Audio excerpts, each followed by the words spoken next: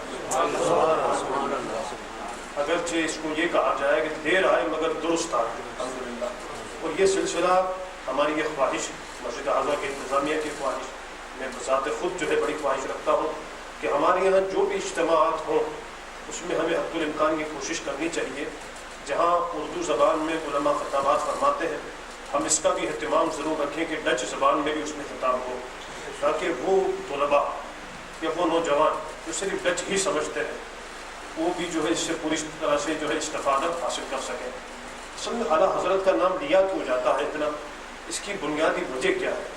یہ وجہ تو اپنی جگہ ہے ہی کہ اعلیٰ حضرت فاضل بریلوی رحمۃ اللہ تعالیٰ علیہ فنا فی اللہ اور فنا فی رسول کے مقام پہ فائز تھے۔ یہی وجہ ہے کہ سیدی اعلیٰ حضرت فاضل بریلوی رحمۃ اللہ علیہ ایک موقع پہ فرماتے ہیں کہ احمد رضا کے اگر دل کے 2 ٹکڑے کر دیے جائیں، دیکھیے فرماتے ہیں کہ احمد رضا کے دل کے اگر 2 ٹکڑے کر دیے جائیں تو ایک پر لا الہ الا اللہ اور دوسرے پر محمد رسول اللہ لکھا پاؤ۔ نعرہ تکبیر، اللہ اکبر، نعرہ رسالت، یا رسول اللہ، نعرہ حیدری۔ اب آپ دیکھیں کہ اتنی بڑی شخصیت ہے سیدی اعلیٰ حضرت فاضل رحمۃ اللہ علیہ، اور بات اصل میں یہ ہے کہ قرآن و احادیث اور فقہا کے جو اقوال ہیں، جو جزیات موجود ہیں، ہم یہ سمجھتے ہیں علماء ملت اسلامیہ میں ایک نمایاں نام جو ہے جنہوں نے خدمات اس حوالے سے انجام دی، صحیح جو ہے اس کے معنی و مفاہیم جو ہے مسلمانوں تک پہنچائے، ان میں ایک نمایاں نام امام اہل سنت اعلیٰ حضرت رحمۃ اللہ تعالیٰ علیہ کا ہے، اور اعلیٰ حضرت فاضل بریلوی رحمۃ اللہ تعالیٰ علیہ کی شاعری کا یہ عالم کہ شاعری اعلیٰ حضرت فاضل بریلوی رحمۃ اللہ تعالیٰ علیہ کی وہ کمال کی شاعری ہے کہ جناب علماء فرماتے ہیں کہ جس نے صرف اعلیٰ حضرت کی شاعری کو سمجھ لیا، پوری ذمہ داری سے میں بات کر رہا ہوں، جو شاعری اعلیٰ حضرت نے لکھی ہے جس نے اعلیٰ حضرت فاضل بریلوی کی شاعری کو سمجھ لیا وہ عالم بن جاتا ہے۔ جو ہے قرآن و احادیث کا جو جامع نچوڑ جو ہے اعلیٰ حضرت رحمۃ اللہ علیہ کی شاعری میں ہمیں نظر آتا ہے۔ میں چند شعر اعلیٰ حضرت کے آپ کے سامنے پڑھتا ہوں، آپ دیکھیے کیا کمال کا کلام لکھا کہ ہمارے آقا مولا صلی اللہ علیہ وسلم کی شان مبارکہ کے حوالے سے اعلیٰ حضرت فرماتے ہیں نعرہ تکبیر، اللہ اکبر، نعرہ رسالت، یا رسول اللہ، نعرہ غوثیہ، یا غوثیہ، علماء اہل سنت زندہ باد، ائمہ مساجد زندہ باد۔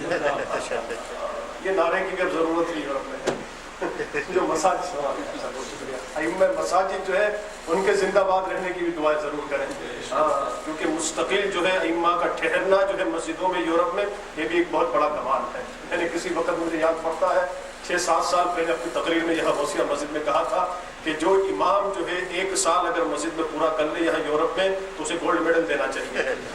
تو بہرحال اللہ کا شکر ہے انتظامیہ اچھی ہو، مسجد میں لوگ ملنسار ہوں، اچھے نمازی مل جائیں تو بڑا اللہ کا فضل ہوتا ہے۔ بندہ کہاں جاتا ہے، ادھر ادھر جانے کی کیا ضرورت، دین کی خدمت سب کرتے رہیں اور اسی راہ میں اللہ تعالیٰ ہمیں زندہ رکھے، اسی راہ میں اللہ تعالیٰ ہمیں موت عطا فرمائے۔ اعلیٰ حضرت کے شعر پڑھتا ہوں، سنیے، واہ کیا لکھا اعلیٰ حضرت نے، جیسا اعلیٰ حضرت نے لکھا وہ اعلیٰ حضرت ہی کا قلم تھا جو لکھ گیا۔ فرماتے ہیں کہ آقا زمین و زمان تمہارے لیے، مکین و مکان تمہارے لیے، چنین و چنا تمہارے لیے، بنے دو جہاں تمہارے لیے، دہن میں زباں تمہارے لیے، بدن میں ہے جان تمہارے لیے، ہم آئے یہاں تمہارے لیے، اٹھے بھی وہاں تمہارے لیے۔ اب کہہ دے سبحان اللہ۔ بھائی اعلیٰ حضرت کی شاعری ہو، ہمارے بزرگوں کی شاعری ہو، خان واجہ اعلیٰ حضرت کی شاعری ہو، سمجھ میں آئے نہ آئے سبحان اللہ کہتے ہیں کیونکہ وہ سند ہے، لیکن کسی دوسرے شاعر کی شاعری ہو تو سوچ سمجھ کے سبحان اللہ کہتے ہیں، ٹھیک ہے نا؟ یہ بڑی جو ہے احتیاط اس میں۔ اور اب جو شعر میں پڑھنے والا ہوں یہ بات میں نے اس لیے کہی کہ وہ سمجھ میں نہیں آئے گا، نہ مجھے سمجھ میں آیا نہ آپ کی سمجھ میں آئے گا، ٹھیک ہے نا، لیکن بہرحال یاد کیا ہوا ہے میں نے، اسے تھوڑا بہت سمجھ پایا ہوں، میں اس کی تشریح نہیں کر سکتا۔ جناح میں چمن، چمن میں سمن، سمن میں پھبن، پھبن میں دلہن، جناح میں چمن، چمن میں سمن، پھبن میں پھبن، پھبن میں دلہن، سزائے محن پہ ایسے منن، آقا یہ امن و امان تمہارے لیے، اشارے سے چاند چیر دیا، چھپے ہوئے خور یعنی سورج کو پھیر دیا، اشارے سے چاند چیر دیا، چھپے ہوئے خور کو پھیر دیا، اور گئے ہوئے دن کو عصر کیا، آقا یہ تاب و تواں تمہارے لیے، صبا وہ چلے کہ باغ پھلے، وہ پھول کھلے کہ دن ہوں بھلے، صبا وہ چلے کہ باغ پھلے، وہ پھول کھلے کہ دن ہوں بھلے، لوا کے تلے مقام محمود پہ وہ جھنڈا نبی کریم صلی اللہ علیہ وسلم کو جب عطا فرمایا جائے گا، فرماتے ہیں وہ جھنڈے کے نیچے جب ہوں ہم تو پھر کیا ہو، وہاں کیا ہو۔ دیکھیں ایک عاشق کی زبانی سنیے، لوا یعنی جھنڈے تلے، اب سنیے، صبا وہ چلے کہ باغ پھلے، وہ پھول کھلے کہ دن ہو بھلے، لوا کے تلے ثنا میں کھلے، رضا کی زبان تمہارے لیے، لوا کے تلے ثنا میں کھلے، رضا کی زبان تمہارے لیے۔ اور پھر ہم کیوں نہ کہیں اعلیٰ حضرت کے لیے کہ رضا ہے یہاں تمہارے لیے، رضا ہو وہاں تمہارے لیے، اٹھا ہے یہاں تمہارے لیے، اٹھے بھی وہاں تمہارے لیے۔ اجتماع بھی بڑھ گیا اب تو، سبحان اللہ کی ندائیں اگر ایسی رہیں تو میں تو تیار کر رہا ہوں، میں جانتا ہوں آپ کو، آپ مجھے جانتے ہیں، لیکن جو آنے والے بزرگ ہیں وہ اتنا نہیں جانتے، کیونکہ وہ سال میں ایک آدھ دفعہ تشریف لاتے ہیں، لیکن اپنا تعارف جو اس انداز سے پیش کریں کہ وہ یہ جان جائیں کہ مسجد غوثیہ میں الحمدللہ بیدار لوگ رہتے ہیں، اور سبحان اللہ کی صدائیں بلند کرنے میں یہ لوگ بے مثال ہیں، اس انداز سے ہو۔ اب جو ہے چونکہ اشتہار میں آپ نے دیکھا کہ خصوصی تلاوت جو ہے مسجد الکرم کے خطیب و امام نے کہ امام جو ہے وہ فرمائیں گے، اور ماشاءاللہ نوجوان ہیں، اور مسجد الکرم کے لیے جو ہے آپ کی جو خدمات ہیں وہ یقین قابل تحسین ہیں، اور ہماری دعا ہے کہ اللہ تعالیٰ ان کے مشن کو جو ہے پائے تکمیل تک پہنچائے، ان کی خدمات کو قبول فرمائے، انہیں مزید حوصلہ اور مزید ہمت سے نوازے۔ آمین۔ خصوصی تلاوت کے لیے میں دعوت دے رہا ہوں، بڑے اچھے دوست ہیں مسجد الکرم کے خطیب و امام مولانا حافظ محمد عمران قادری صاحب، دامت برکات علیہ تشریف لائیں گے، خصوصی تلاوت ان کی ہوگی انشاءاللہ۔ اس کے بعد جو ہے نعت شریف اور تقاریر کا سلسلہ میں